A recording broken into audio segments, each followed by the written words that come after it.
Cultural Intelligence Requires Authenticity by Gabrielle Moore. Title page. Spending the first 19 years of my life in a culturally limited environment stunted my understanding of the importance of diversity.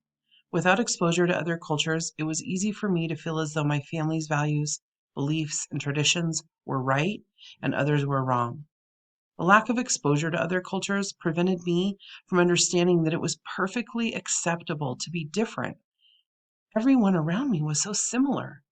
As a child, different meant weird, and weird kids didn't get invited to parties. So I made it my priority to fit in at all costs. The sad truth about fitting in is that it is an external answer to an internal problem caused by our own discomfort with who we are, where we come from, and what we believe. How can we look around and appreciate cultural differences in others when we are in denial of our own culture? If I am not presenting my authentic self, how could I possibly want to know, appreciate, or understand anyone else's authentic self?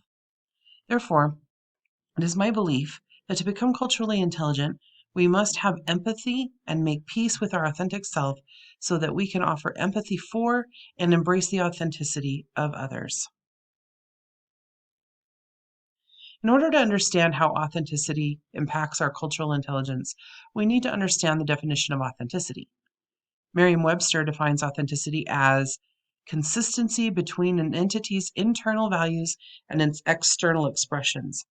An entity is authentic to the extent that it is consistent in terms of its external expressions on the one hand and internal values and beliefs on the other hand. Okay, now that we've addressed the definition of authenticity, let's look at what cultural intelligence means.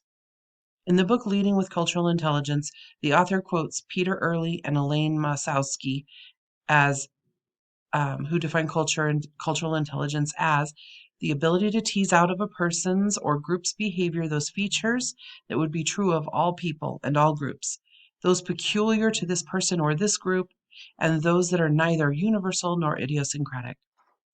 The author then shares another definition taken from David Thomas and Kerr Inkson, which states that cultural intelligence is being skilled and flexible about understanding a culture, learning more about it from your ongoing interactions with it, and gradually reshaping your thinking to be more sympathetic to the culture and your behaviors to be more skilled and appropriate when interacting with others from the culture. There's one more concept that is integral to my thesis, and that is empathy. Brené Brown describes the 4 elements of empathy as the ability to take the perspective of another person, staying away from judgment, recognizing emotion in others, and communicating it.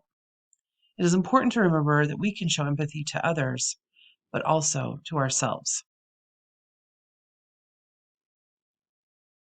This is Brandon Duncan. He was one of my husband's shipmates in the Navy and became a very close friend of ours. Brandon's story about becoming authentic and culturally intelligent has a special place in my heart, and I'd like to share it with you. Brandon spent his entire childhood in the southern Cajun town of Hammond, Louisiana, just outside of New Orleans. Brandon's father, in fact, his entire extended family, were racists, and not just like quiet, keep it to themselves racists. They were like just the side of white supremacists. Brandon graduated from high school, and with no promising job options, he and his young wife decided he would join the Navy in 1991. As fortune would have it, he ended up on my husband's ship, the USS Denver, stationed in San Diego, where he was put on a very diverse team of young men led by Floyd Pinckney. Now, Floyd Pinckney was a big African-American man from Texas with a big voice and a personality to match. In the beginning, Brandon hated Floyd, and he told him so, simply because of the color of his skin. Having lived as a black man in the South, Floyd just laughed this off and became even more determined to win Brandon over. Their ship received deployment orders during the First Gulf War that took them on a 9-month deployment to the Persian Gulf. During this time, Floyd and Brandon slowly began developing a mutual respect for each other, and that respect gradually became a friendship. Once their deployment was over, most of the guys on my husband's team went their separate ways, but they stayed in touch and remain close to this day. This is a picture of Brandon and Floyd having Thanksgiving together in 2009. A few years ago, Brandon was diagnosed with stomach cancer and quickly succumbed to his disease at the young age of 43. While it was a somber time of reflection and mourning, I couldn't help but smile when I saw his family watch in disgust as the pallbearers, who were chosen by Brandon before he died, walked into the funeral home. There was my husband, the only white guy, Drew, a Latino man, Vin, who was from the Philippines, and Floyd, who had become Brandon's best friend. You see, Brandon found that by leaving the echo chamber of his youth, he was able to stop seeing people who were different than him as just their stereotype. Slowly, he realized that the assumptions and generalizations that he had made were inaccurate. These guys found that they were each so different, but together, through their 30-plus year friendship and the resulting sense of belonging, they each discovered authentic acceptance. They were brothers in arms, and nothing else mattered. Looking back, I believe that Brandon followed the ABCs of cultural intelligence in his journey, but we'll come back to that in a minute. Like me, in the beginning, Brandon valued sameness, conformity, and he was merely a reflection of his family's culture and misshapen values.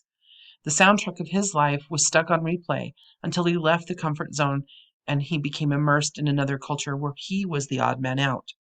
He slowly matured in understanding that other people's unique culture could exist without threatening him, and the more vulnerable he became with those new friends, the less he cared about the color of their skin. He gradually revealed in his true self, and in turn, all the other guys did the same. This is an authentic, real-life example of growing into cultural intelligence. E. E. Cummings once said, "To be nobody but yourself in a world which is doing its best night and day to make you everybody but yourself means to fight the hardest battle which any human being can fight, and never stop fighting." Knowledge comes to different people in different ways. For me, exposure to culture came very slow. I grew up in Boise, a lovely town, but one lacking in diversity, especially 30 plus years ago when I grew up. I grew up in a low income home, so there was no traveling. I grew up as the child of a single uneducated mother. There was very little cultural awareness being taught in our home. Spending the first 19 years of my life in a culturally limited environment stunted my understanding of the importance of diversity. Without exposure to other cultures, it was easy for me to feel as though my family's values, beliefs, and traditions were the right ones and others were wrong. The lack of exposure to other cultures prevented me from understanding that it was perfectly acceptable to be different, because everyone around me was similar. Discovering our authentic selves can be a complicated and scary journey, but this wrestling we must go through to find our authentic self is the first step in cultural intelligence. This is a picture of the cheerleaders and the drill team leaders from my senior year in high school. Being like these girls was my life's goal for 4 years. The ironic part is, I didn't really like any of them. In fact, a few of them were quite mean. The culture I grew up in highly favored conformity. Because of my discomfort with myself, I spent so much of my energy trying to change the perception that other people had of me. I had dark brown hair, but I wanted to be blonde. I was shy and awkward, but I really wanted to be popular. I had a weird name when I really wanted to have a common name like Jennifer or Tiffany. I was poor, but I wanted people to think I was rich. I was smart, but I didn't want people to think I was nerdy. Denying my authentic self took so much of my time and energy that I hardly had room for anything else in my life. Certainly, I had no ability or energy left over to appreciate anyone who wasn't pursuing sameness. In those early years, my avowed identity was of a fashionable trendsetter and socialite. However, the harder I tried to fit in, the more I suppressed my authentic self. My self-identity became increasingly attached to the qualities others ascribed to me. My days were spent hustling for approval and acceptance. Brené Brown observes that this kind of incongruent living is exhausting. Different meant wrong and weird. Sameness is what I valued and celebrated. I was convinced that sameness is what we all wanted. It took me several years past high school to realize that trying to fit in was a waste of time. I finally concluded that sameness and conformity never brought me joy or acceptance of myself or others. This epiphany became the catalyst for my journey of self-discovery and where my own cultural intelligence began. Next, What I'd like to do is look at what Brandon and I did to transition out of our limited and bleak view of the world that was our birthright. Unknowingly, we both followed similar steps in our journey out of ignorance and naivete towards cultural intelligence. Both Brandon and I were subject to an endless list of expectations about how we were supposed to look, what we should think, and who we should hate. We were sheep following the flock around without direction or individual purpose. The author of Leading with Cultural Intelligence likens this experience to the presets on your car radio. When we leave a familiar place, you slowly lose the signals to your stations that you know and love. Eventually, they fade away. We must learn how to adapt. She writes, quote, "When you are in unfamiliar cultural settings, you realize that the signals you're receiving are vastly different from your own. You are not familiar with what your new surroundings are communicating to you. Your first reaction is to find something familiar, and you look for cues and signs to help you adjust. We need to be able to learn how to turn off or reset ourselves to better adapt to the new situation. This is how we transition. To understand the full transition process, let's take a look at the ABC model of cultural intelligence. Acquiring knowledge is the first step in the ABCs of cultural intelligence. This step requires a long, hard look at where we started. What were the values, traditions, and beliefs that were implied during those precious years of youth, and which were explicit? When Brandon's father explicitly shared his view of other races, as a child, Brandon did not question him or his reasons. Our cultural starting points are what we come by through birthright, but they don't need to be where we end up. Next, both Brandon and I started on our individual journeys of exploring and learning about the world that exists beyond our youth. Brandon joined the Navy to see the world, and he did. That shipped him to several countries in the Persian Gulf, South America, Africa, and all that time was spent completely immersed in a multicultural environment where he was the minority. For me, I believe this stage started when I got married and left behind all the high school drama of my youth. I went to a place where I didn't have to hustle for acceptance because nobody knew me or cared. There was no popular crowd, and there were so many different cultures in San Diego that sameness no longer mattered. Next, it is time to move towards contemplation. This is where you begin the process of unlearning. Each starting point is put under a microscope and examined for truth and authenticity. Not only does this mean looking at other cultures to better understand, but even more importantly, it's time to contemplate our own beliefs, values, and traditions. At this point, Brandon was asking the hard questions like, why did my father hate people of color? Why did Brandon believe it too? What do I believe now? And he had the good fortune of having several shipmates who were very open about their culture, so he listened and found that they had so much more in common with them than they had different. My own journey wasn't seated in hate. My issue was ignorance and exposure, or lack thereof. The more time that passed being away from home, the more people and new cultures I was exposed to. We met people from all over, and with every new interaction, I was able to minimize the amount of time I spent concerned with the gaze of others and became increasingly more interested in how I saw myself and what that meant for them. After the Gulf War and their deployment to Somalia in support of the battle at Mogadishu, most of this group left active duty and returned to their hometowns. This is where the hard work started for Brandon. He and his wife returned to Hammond to start a family. Transformed in their worldviews, beliefs, and values, however, their family had not changed. It would have been easy for Brandon to slip back into his old ways, but thankfully, he had realized he wasn't full of hate like his father was. In his time in the Navy, his time in the Navy was filled with laughter and camaraderie with men of all colors, shapes, and sizes. He chose to keep those friendships and to embrace his authentic self by letting go of the hate and vitriol and embracing brotherhood.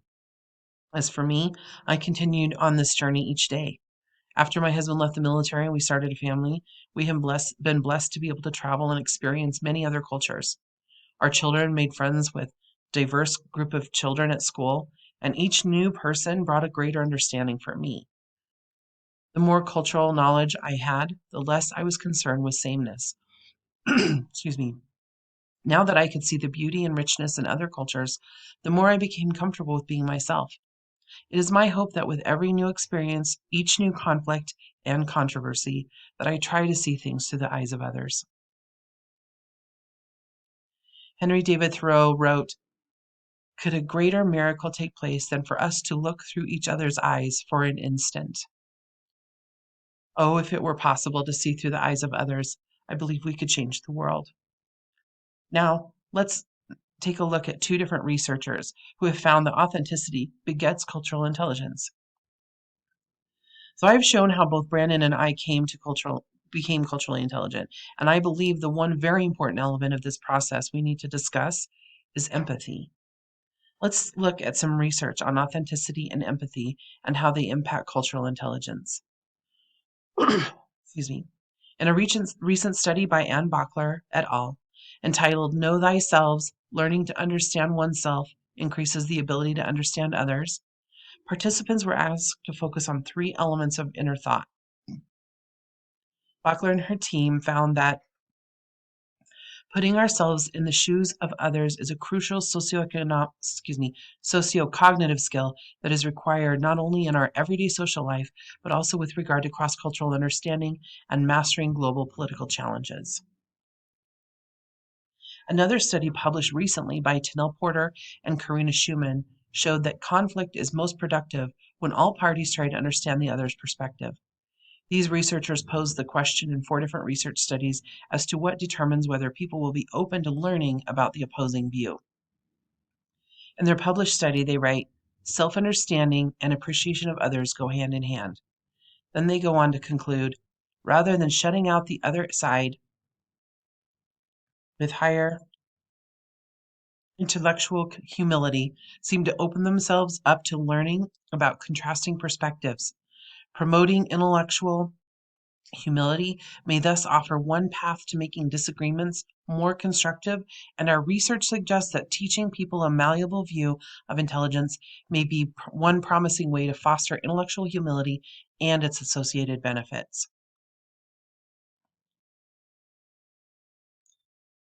In his book, Conflict Across Cultures, Vinashri Pillai seeks to explain how humans see themselves in reference to their own culture and the cultures around them. He poetically writes, I am a bright, shiny thread in a rainbow blanket.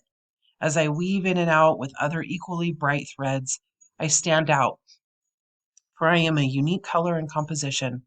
At the same time, I am also subsumed into this vivid, loud display of color in this magnificent creation that blankets all. My complementary relationship with the other unique threads that allows me to be noticed and to be cloaked all at once. We come together in a beautiful knitted rhythm of patterns, and yet this very joining is what makes our unique linens and individual patterned routes more visible. I am because we are in this beautiful blanket. In summary, there are 2 main concepts that I would like to encapsulate here. First, self-discovery with the ultimate goal of finding clarity and peace with your authentic self is a critical part of the journey towards cultural intelligence.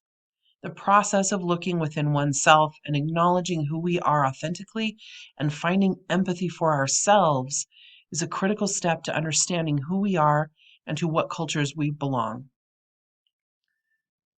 Second, once we have come to know and have empathy for our authentic self, both the research I have shared, along with my personal experience, confirms my theory that to become culturally intelligent, we must have empathy and make peace with our authentic self so that we can then offer that empathy for and embrace the authenticity of others. Here are my references. Thank you.